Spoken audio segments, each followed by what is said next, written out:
Okay, let's talk about all this effort and energy has been focused on the NFL draft recently and all these guys who are up next from this coming class. Let's look at last year's draft and who has some potential to be the up and comer, the breakout star in year 2 in the NFL. Hit me with who All you right. got.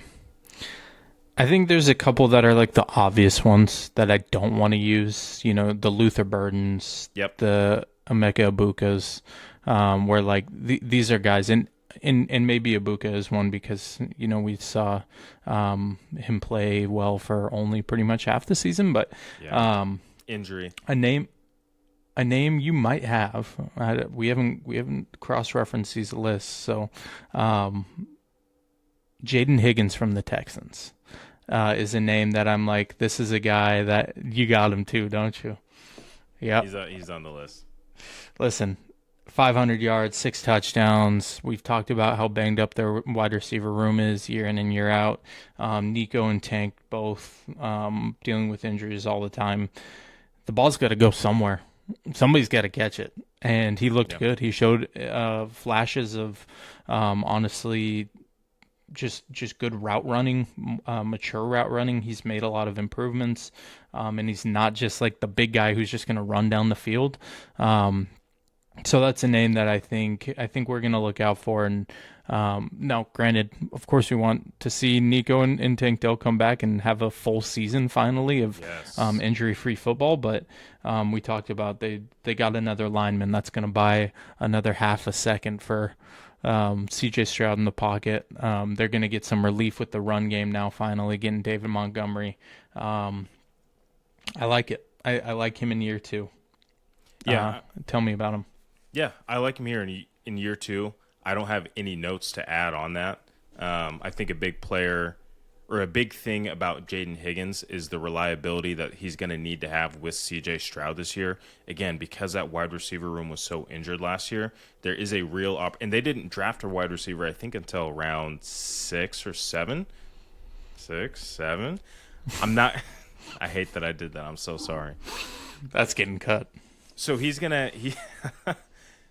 So again, the expectation is, hey, you are going to be our wide receiver 3 this year, or 2, depending on the health of Tank Dell, and I hope he's healthy. But yeah, he's going to have more opportunities than most this year, I think, to really excel. Kind of another guy in that same vein, and kind of looks like wide receivers here, and maybe we're just thinking a little bit of fantasy football, but a guy I love and I really hope takes a big bounce this year, and I think has the potential to do it with Mike McDaniel as his offensive coordinator, Trey Harris. Oh, Trey Harris, I think, has a chance. He's the big body backside wide receiver, 6'2", 205. He has the potential to kind of be like an Allen Robinson or Michael Pittman type junior. He's not the massive separator. He's not creating tons of space like your Lad McConkey who's on your team. He's not necessarily the biggest burner to take the top off like Quentin Johnson. He's kind of somewhere in between the two. And I think if with a healthy offensive line, Omari and Hampton, who I think also has the opportunity to have a great year too, if those things start to click, I think Trey Harris is going to have the opportunity to make some big time catches and honestly have 800 to 1,000 yards this year. I think that's very much in the cards. Yeah. I'm thinking 800 to 1,000, 5, 6 touchdowns. That would be an excellent year for him. Because you can't rely on Lad McConkey to be your number 1, and I just think that he's going to be set up so much better with Mike McDaniel. I mean, people forget like Ayuk and Godwin didn't necessarily have stellar rookie years. Were they better than Trey Harris's? Yeah, absolutely. But they also didn't have the obstacles he did. I'm doing a lot of hoop jumping for Trey Harris, but I got faith in you, dog. I got faith. I don't disagree with you. Again, this is going to be a different side of the somebody's got to catch the football argument, and that is in the Texans case, they're going to throw the football. In the Chargers case, it's track team. It's Mike McDaniel runs the football. I have watched him personally myself. So unless he's really good at catching screen passes, I don't know.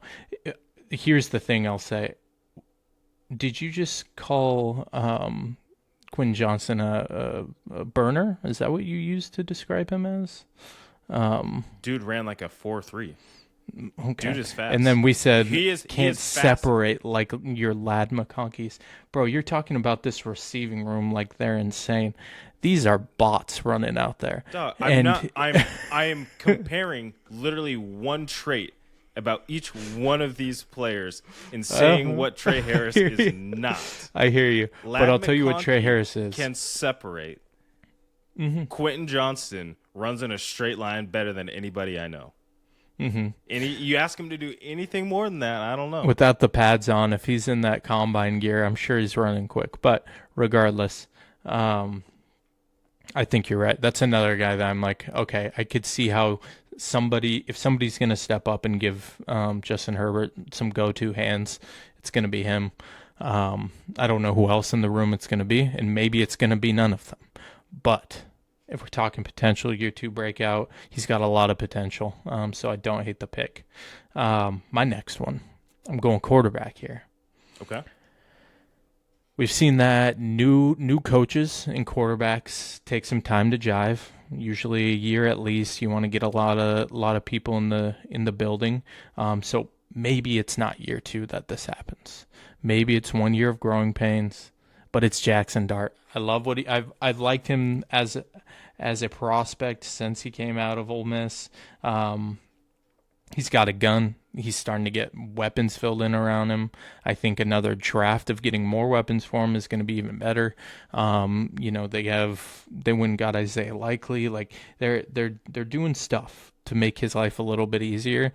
I fear the growing pains of the first year head coach and them not 100% having an identity quite yet, or at least a unified identity, will probably stunt it being a year 2 breakout, but it could be. And I think this team's going to be more competitive than people are giving them credit for this year.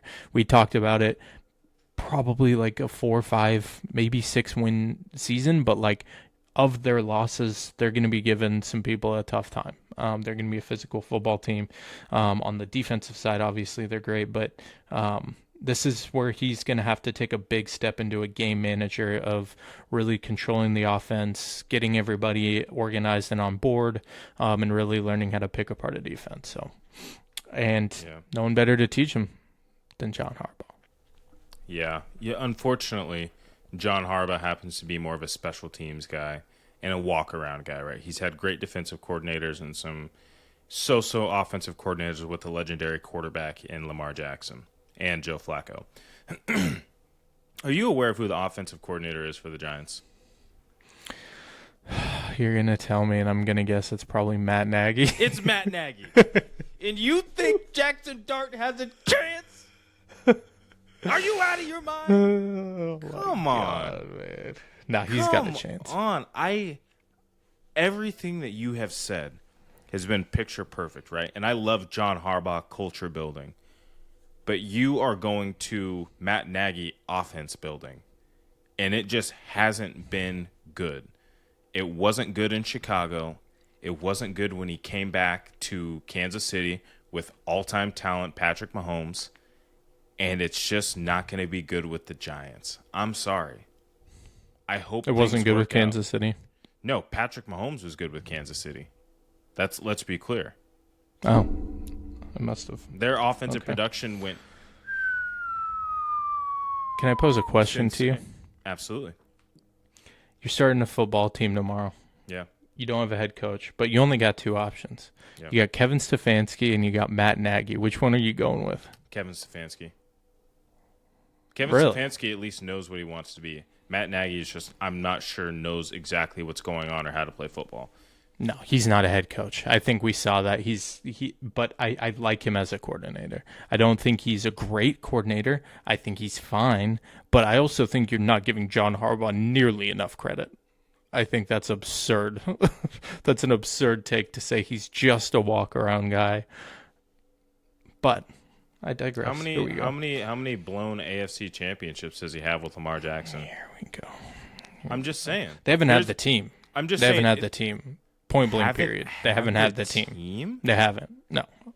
Absolutely They were the best team in the NFL 3 years ago.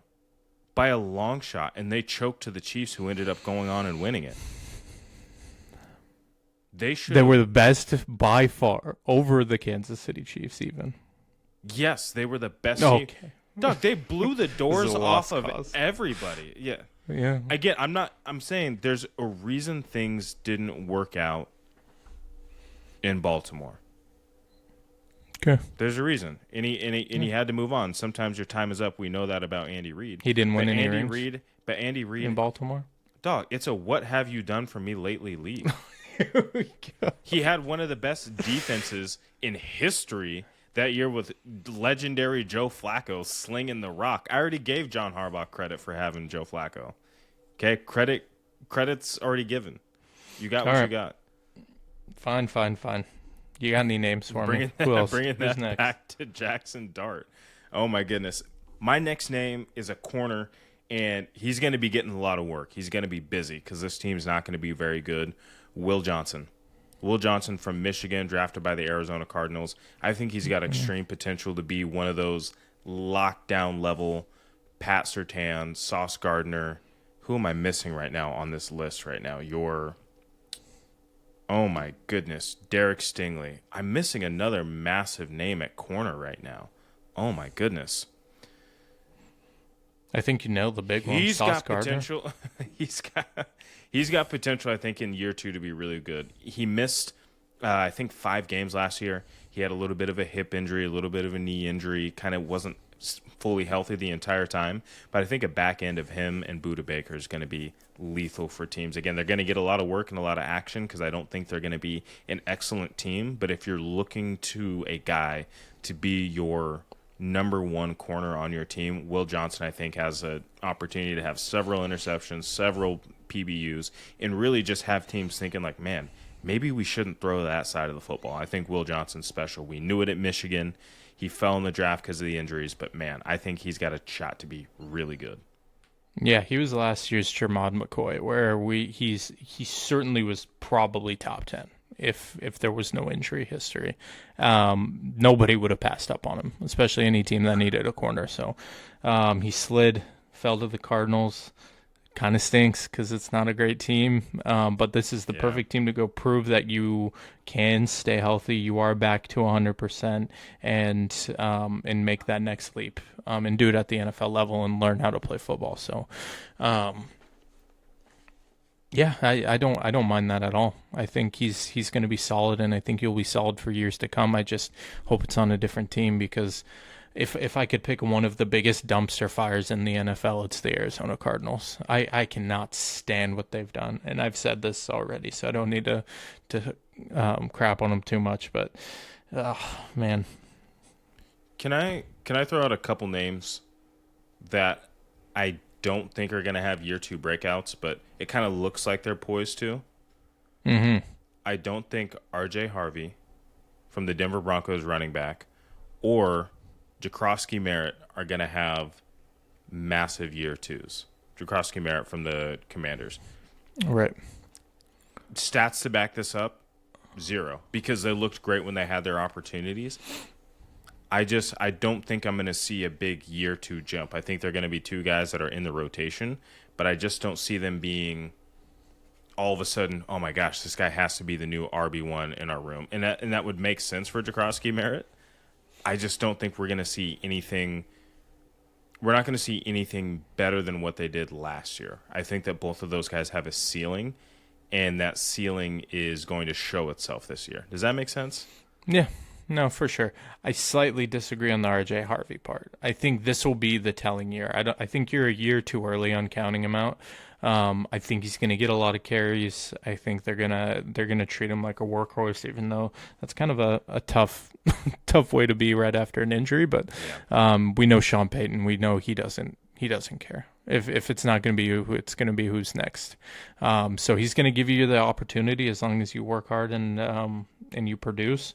So this is going to be a big prove it year for him. But I think it's going to be a prove it as in prove you can stay healthy and prove you can consistently be in the rotation one way or another. We know he has the talent, but the Denver Broncos in general, this is kind of a prove it year of like last year wasn't fraudulent. Like we are like that. We are that team and they're going to bounce right back. So we'll see. But I don't hate that. I feel similarly to a few other players. Like I think Colson Loveland needs to prove it this year. I think that's another name where I'm like, he really started to show like, okay, I'm not just a blocker. I can catch. I can do other things. And he looked very versatile when it comes to being a weapon for Caleb. Caleb Williams. Pause. That's his name. But yeah, there's a lot of weapons on that team, and somebody's got to step up. Somebody's got to be the guy that's going to consistently be there and be open for him. I think it's more likely Luther Burden, but I think it's a big prove year for Loveland to prove that he's the guy, especially if Cole Kmet comes back and gets back into some shape of what he was. Yeah, I mean, you're looking at, hey, is tight end one, Tyler Warren? Or is it Colson Loveland in this draft? And then there was another name in there who also has another opportunity, Harold Fannin Jr. Second year with the Browns, new offensive coordinator, hopefully a little bit of consistency in that quarterback room as far as who's throwing and things trending in the right direction. But Fannin was a guy who was up for tight end of the year. I can never remember the name of that award in college football. But his stats were through the roof. He's big. He's physical. He can block. He can catch like nobody's business. And, again, staying in that kind of tight end frame, a guy who gets to prove it as a third-round pick, I think a steal by the Browns a couple years ago, Harold Fannin can do it. Yeah, certainly. Was last year was Elijah Arroyo's class, right? Out of Miami? Yeah, so. He kind of caught a bad break with the tight end from Seattle. Why am I blanking on his name? Who really balled out for them this year. Barner. Yep, exactly. Yeah. AJ Barner. So he kind of caught a bad break in that situation. Honestly, that was kind of what they drafted him to be. But yeah, it surprisingly was a little bit of a deeper tight end class last year. Sneaky. I was not very moved by many of the tight ends in this draft. No, so if the tight ends last year were in this draft, we might have had like 4 first-round tight ends. The way teams were picking tight ends this year would have been crazy. Yeah. All right, I got one for you. Okay. Oh, yeah. No, go ahead. You ask me first. I was just going to ask you about Tyler Shuck. What do you think a year 2 looks like for Tyler? It's another one where it's a prove it year, but I think it's also tough because you have a coach that's in a prove it year with Kellen Moore, so I think that he's going to be very much they're not going to play scared. The issue is it might appear as they're playing scared because I feel like they're going to be a lot more methodical in the sense that you have a fresh season. So you're back to the drawing board. You're starting square one. How can we not let the season get out of hand early on in the schedule? Because I feel like then you get into the days of football where you kind of know the season's over. You kind of want to lose, and that's just not good for quarterback development at all. Yep. So I think if they can grab a couple games early on, get some momentum, I think he can make a jump. But I don't think Kellen Moore's gonna sit there and just run the ball over and over and over again. I think he's gonna give him a shot to throw it, and he's gonna give him a shot to prove it. We know what he can do. He's got the ability. He can throw the deep ball pretty well. I think he's fairly inaccurate in the middle of the field. And honestly, the short timing routes are not 100% dialed in yet, but I'm not moved by him, if that's my fault. I'm just thinking, year 2, maybe we talked about the weapons that the Saints picked up with Jordan Tyson, Yeah. Yeah, I don't hate it. Again, this might be another one where he has had that growing pains year. The only issue was he wasn't the guy for the full year. So it's like that kind of stunts your growth. Again, like we had talked about in the draft segment where you said they didn't draft a quarterback this year, and that kind of adds into growing his confidence. Maybe he makes that step, but who knows? Maybe year 3, maybe he just becomes a career backup. Not a bad place to be. All right. Segment for you. Talk to me. We're going to do a King of the Hill. So what this is going to be, I'm going to give you two options. It's going to be kind of like a this or that. Who are you taking? But here's the prompt for you. It's going to be QB and coach combo. So you're starting a team right now, and you got to pick one of these two, QB and coach combos. So whether the QB carries the conversation or the coach carries the conversation, you make that choice.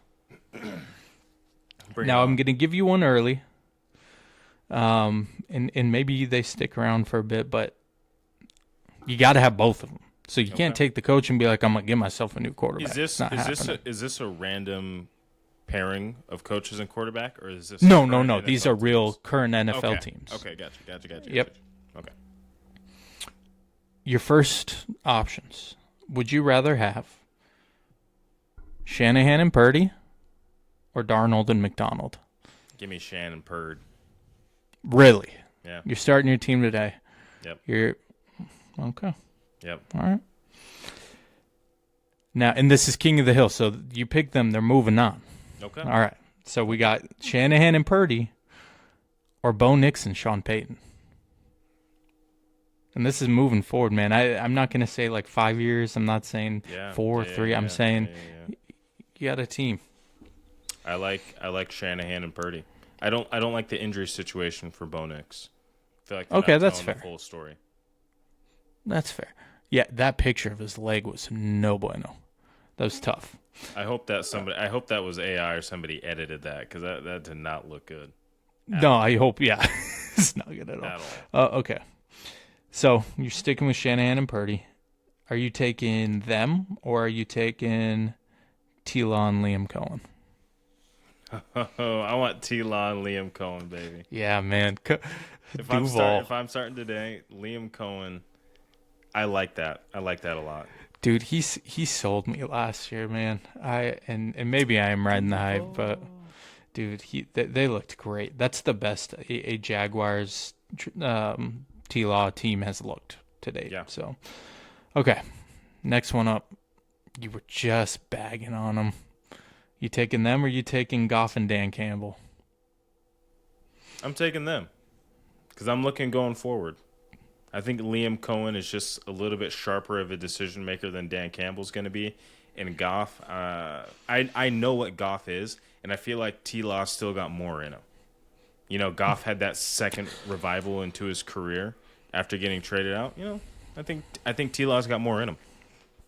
I think we gotta at least have some dialogue here about. I think we're really close to knowing what Trevor Lawrence is at this point, right? Like, I think the potential is almost fully shown itself. This guy got Urban Meyer. Yeah, exactly. And the potential was through the roof. At any moment, he can be the greatest quarterback. Well, that's what I'm saying is there's no more potential. The potential's run out. He is who he is now. I don't think he is who he is. Okay, we don't need to go on a Trevor Lawrence tangent. We'll jot that one down. Yeah. Okay, so you got Trevor Lawrence and Liam Cohen.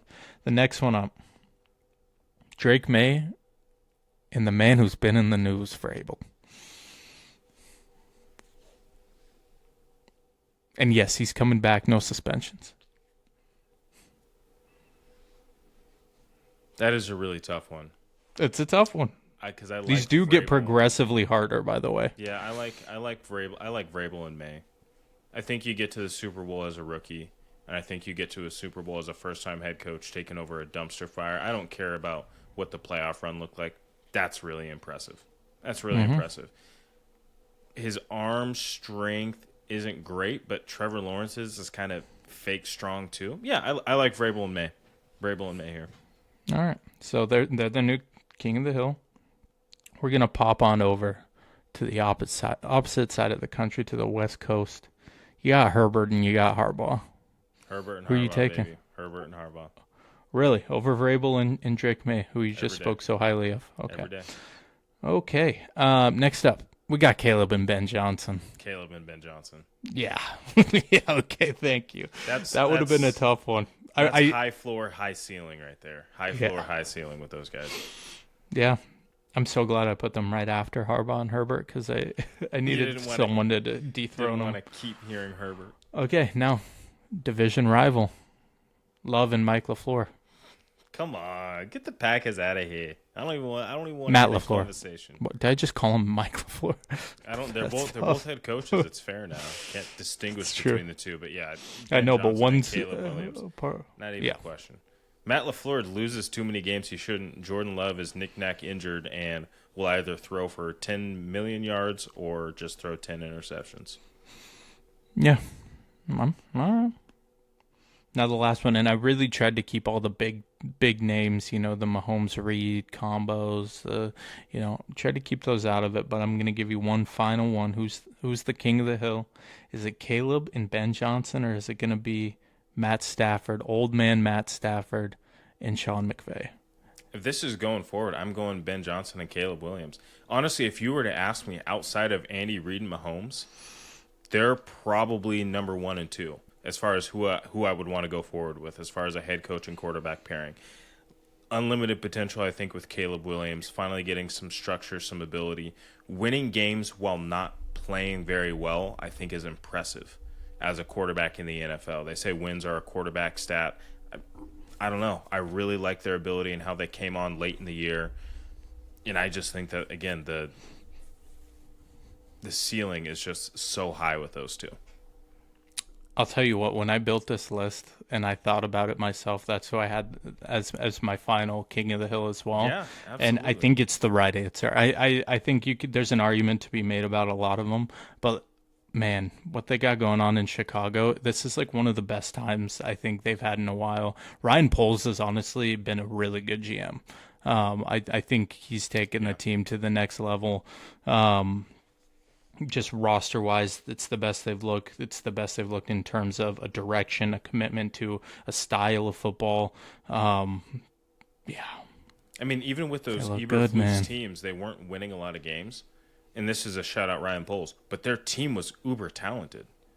Right? Yeah, Like Ben their Johnson didn't defense walk has into always been right. Ben talent. Johnson didn't walk into a team that had no talent anywhere. Like Ryan Poles was still getting guys in there, but it just shows you how important coaching is in the NFL. Yeah, give me Ben Johnson, Yep. give me Caleb Williams. All right, it's a wrap. That's it. That's the king of the hill. I like that. We got Caleb and Ben Johnson moving forward.